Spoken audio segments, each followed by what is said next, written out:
Hello everyone, welcome to our channel once again. So guys, Andhra Pradesh రాష్ట్రంలో చాలా రోజుల తర్వాత రెగ్యులర్ ప్రభుత్వ ఉద్యోగాలకు గాను స్టాఫ్ నర్స్ ఉద్యోగాలను విడుదల చేయడం జరిగింది. 200 మొత్తం 30కి పైగా. ఓకేనా? మరి దీన్ని దృష్టిలో ఉంచుకొని మొత్తం ఆంధ్రప్రదేశ్ రాష్ట్రంలోనే for the first time mega grand test series అయితే 7,000 ప్రశ్నలతో రూపొందించడం అయితే జరిగిందండి. సో తెలంగాణ రాష్ట్రంలో కూడా మనము లాంచ్ చేయడం జరిగిందండి. చాలామందికి ఉద్యోగాలు కూడా రావడం అయితే జరిగింది. ల్యాబ్ టెక్నీషియన్ కావచ్చు, ఫార్మసిస్ట్ కావచ్చు, స్టాఫ్ నర్స్ కావచ్చు, వీటన్నిటిపైన ఏకైక ఇన్స్టిట్యూట్ అండి మనదే. మన దగ్గర మాత్రమే టెస్ట్ అయితే అందుబాటులో ఉంటుంది. జస్ట్ 299 రూపీస్కే దీన్ని మీకు అందజేస్తున్నాము. సో ఎవరైతే స్టాఫ్ నర్స్ ఉద్యోగాలకు ప్రిపేర్ అవుతున్నారో తప్పకుండా తీసుకోండి. ఇందులో మనకు చాప్టర్ వైజ్గా ఎంసీక్యూస్ ఉంటాయి, గ్రాండ్ టెస్ట్లు ఉంటాయి. ఈచ్ అండ్ ఎవ్రీ టాపిక్కి సంబంధించిన మెటీరియల్, ఎంసీక్యూస్ మెటీరియల్ కూడా ప్రొవైడ్ చేయడం అయితే జరుగుతుంది. ఓకేనా? So 100% Telugu academy books base చేసుకొని ప్రామాణికమైన బుక్స్తో వీటిని రూపొందించి మీకైతే అందజేస్తున్నాము. వెంటనే కోర్స్ తీసుకోండి. మన యాప్ పేరు RK tutorial. Link in video description. ఏమైనా డౌట్స్ ఉంటే కామెంట్ చేయండి. Thank you. Hello everyone, welcome to RK tutorial. Friends, ఈరోజు మనము శ్రీ వెంకటేశ్వర హెల్త్ యూనివర్సిటీ నుంచి విడుదలైనటువంటి స్టాఫ్ నర్స్ ఉద్యోగాలకు సంబంధించినటువంటి మోస్ట్ ఇంపార్టెంట్ ప్రీవియస్ పేపర్ అయితే మనము చూడబోతున్నామండి. చాలా చాలా ఇంపార్టెంట్. చాలామంది అభ్యర్థులు మరి ఒకసారి ప్రీవియస్ పేపర్ ఉంటే పెట్టండి అని చెప్పేసి చాలామంది అడుగుతున్నారు. ఈ యొక్క పేపర్ని మన యొక్క యాప్లో కోర్సులో కూడా అప్డేట్ చేయడం అయితే జరుగుతుందండి. టెస్ట్ సిరీస్ కోర్స్ ఉంది, చాలామంది తీసుకున్నారు ఇప్పటికే. సో మీరు కూడా తీసుకోండి. అందులో ఈ పేపర్ అయితే ఉచితంగా అందజేయడము జరుగుతుంది. ఓకేనా? లేట్ చేయకుండా కంటెంట్లోకి వెళ్ళిపోదాము. ఓకేనా? నర్సింగ్ ఎగ్జామ్ అండి. ఓకే, నర్సింగ్ యాప్టిట్యూడ్ పైన అయితే మొదటగా మనకు క్వశ్చన్స్ అయితే రావడం జరుగుతుంది. Question number 1. ఒక నర్సు క్రింది ప్రదేశాలలో మినహా దేనిలో పనిచేయవచ్చు? ఒక నర్సు క్రింది ప్రదేశాలలో మినహా దేనిలో పనిచేయవచ్చు? A nurse can work in the following places except. ఏంటండి? షాపింగ్ మాల్ అండి. షాపింగ్ మాల్లో తప్ప ఎక్కడైనా పనిచేయవచ్చు. అది పాఠశాల కావచ్చు, ఆసుపత్రి కావచ్చు, కమ్యూనిటీ ఆరోగ్య కేంద్రాల్లో కూడా పనిచేస్తారు. షాపింగ్ మాల్లో చేస్తారా? చేయరు. Next one. Which leadership quality is essential in a nurse for coordination of work? పని సమన్వయం కోసం నర్సులో ఏ నాయకత్వ లక్షణమో అవసరము? ఏది ఉండాలండి? Answer effective communication. ప్రతిభావంతమైన కమ్యూనికేషన్ అనేది కంపల్సరిగా ఉండాలి పని సమన్వయంలో. ఓకేనా? Next. Florence Nightingale is known as the founder of. Florence Nightingale క్రింది వాటిలో దేనికి స్థాపకురాలిగా ప్రసిద్ధి చెందారు? దేనికండి? మోడ్రన్ నర్సింగ్, ఆధునిక నర్సింగ్కి మరి వ్యవస్థాపకురాలిగా మనమైతే చెప్పుకోవచ్చు. Next one. Ethics are. నీతి అంటే ఏమిటి? ఏంటండి? మోరల్ ప్రిన్సిపల్స్, నైతిక సూత్రాలు. Next one. ఆసుపత్రికి ఆహార సేవలు అందించే విభాగం ఏది? A department which are responsible for hospital food services. ఎవరండి? ఎవరు రెస్పాన్సిబుల్గా ఉంటారు? డయటరీ అంటే ఆహారం అందించేటువంటి విభాగము డయటరీ అంటారు దాన్ని. ఓకే, ఇలాగే వచ్చాయండి సేమ్ ప్రీవియస్ పేపర్లో, అందరూ కూడా గమనించాలి. The nursing team is responsible for except. Nursing బృందము వీటికి మినహా బాధ్యత వహిస్తుంది. దేనికి మినహా అండి? విడుదల, డిశ్చార్జ్కి మినహా అన్నిటికీ బాధ్యత వహిస్తారండి. పేషెంట్ కేర్ చూసుకుంటారు, డయాగ్నోసిస్ అంటే రోగ నిర్ధారణ చేస్తారు, ఆహారం విషయంలో కూడా బాధ్యత వహిస్తారు. కానీ విడుదల విషయంలో వీరికి సంబంధము లేదు. Next one.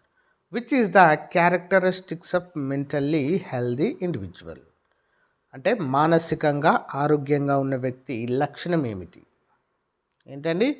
ఫ్లెక్సిబుల్గా ఉంటారు, సౌకర్యవంతంగా ఉంటారు. Okay, next one. Which of the following is A state level regulatory body for nurses?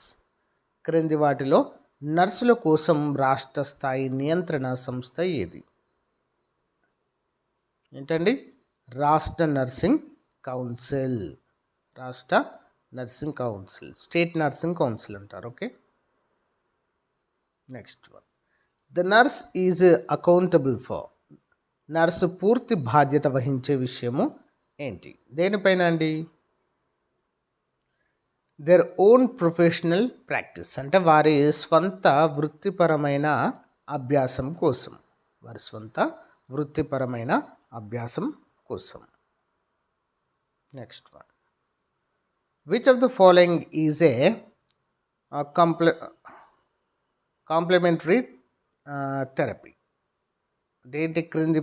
క్రింది వాటిలో ఏది పరిపూరకమైన చికిత్స? ఏంటండి? యోగా అండి, యోగా. నెక్స్ట్ వన్ చూద్దాం.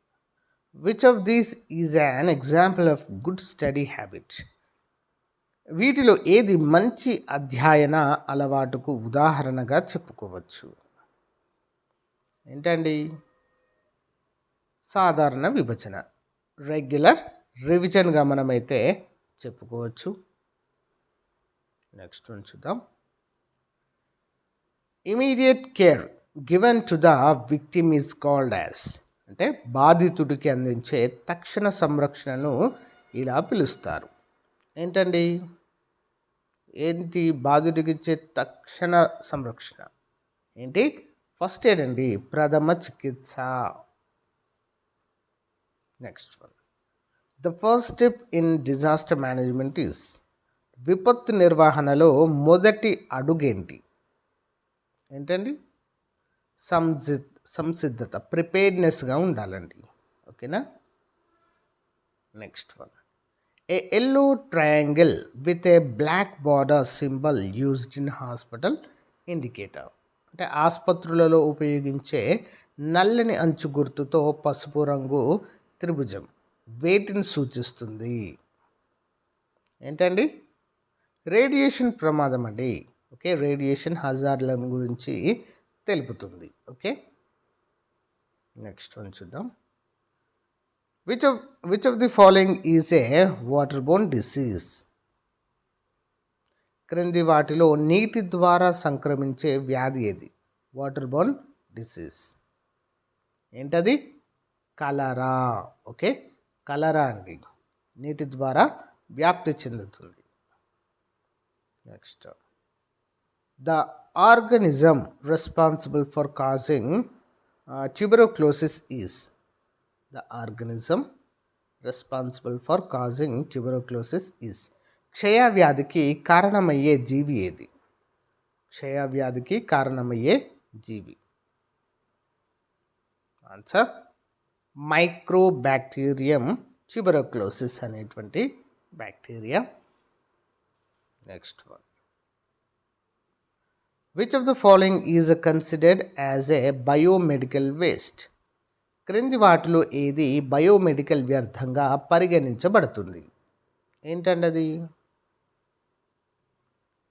సాలిడ్ డ్రెస్సింగ్ ఫ్రమ్ వూండ్స్, అంటే గాయాల నుంచి వచ్చిన మురికిగా ఉన్న డ్రెస్సింగ్. ఓకే, దాన్ని బయోవేస్ట్గా పరిగణించడం జరుగుతుంది. Next one. Long and dietary nails can lead to, అంటే పొడవాటి మరియు మురికి గోళ్ళు వేటికి దారి తీయవచ్చు? ఏంటి? క్రాస్ ఇన్ఫెక్షన్స్కి దారి తీయవచ్చండి. ఓకే, క్రాస్ ఇన్ఫెక్షన్స్కి. A cardiologist specialises in treating diseases related to the, అంటే కార్డియాలజిస్ట్ వీటికి సంబంధించిన వ్యాధుల చికిత్సలో ప్రత్యేకత కలిగి ఉంటారు. వేటికండి? కార్డియాలజీ అనగానే గుర్తు రావాలి ఏంటి? గుండెకు సంబంధిత వ్యాధులను, ఓకే, గుండెకు సంబంధిత వ్యాధులను మరి చికిత్స అందించడంలో వీరు స్పెషలిస్ట్గా ఉంటారు. Next. Cancer is a classified as. Cancer వ్యాధిని ఇలా వర్గీకరించవచ్చు. ఏంటది? అంటుకాని వ్యాధి, అంటే నాన్ కమ్యూనికల్ డిసీజ్. ఓకే, క్యాన్సర్ అనేది అంటు వ్యాధి అండి? కాదు. ఓకే, నెక్స్ట్ ఫిజిక్స్ పైన క్వశ్చన్ చూద్దాం. సో ఇవన్నీ ఇప్పటి వరకు మనం చూసినవన్నీ కూడా ఏవైతే 20 ఉన్నాయో ఇవన్నీ కూడా మనకు కోర్ సబ్జెక్ట్ పైన ఉండేటువంటి ప్రశ్నలు అండి. ఓకేనా, కోర్ సబ్జెక్ట్ పైన ఉండేటువంటి ప్రశ్నలుగా మనము చెప్పుకోవచ్చు. సో గైస్, మనము కోర్ సబ్జెక్ట్ పైన అయితే డీల్ చేయడం అయితే జరుగుతుందండి. నెక్స్ట్ మనము చాప్టర్ వైజ్గా, మరి as per the syllabus chapter వైజ్గా ఎంసీక్యూస్ అయితే చూద్దాము. ఓకేనా, అందరూ కూడా గమనించాలి. ఇంకా ఎవరైనా మన యాప్లో టెస్ట్ సిరీస్ కోర్స్ తీసుకున్నట్లయితే వెంటనే తీసుకోండి ఫ్రెండ్స్. మీకు చాలా చాలా యూస్ఫుల్గా ఉంటుంది, మీకు జాబ్ రావడంలో చాలా సహాయపడుతుంది. ఓకేనా, all the best, thank you.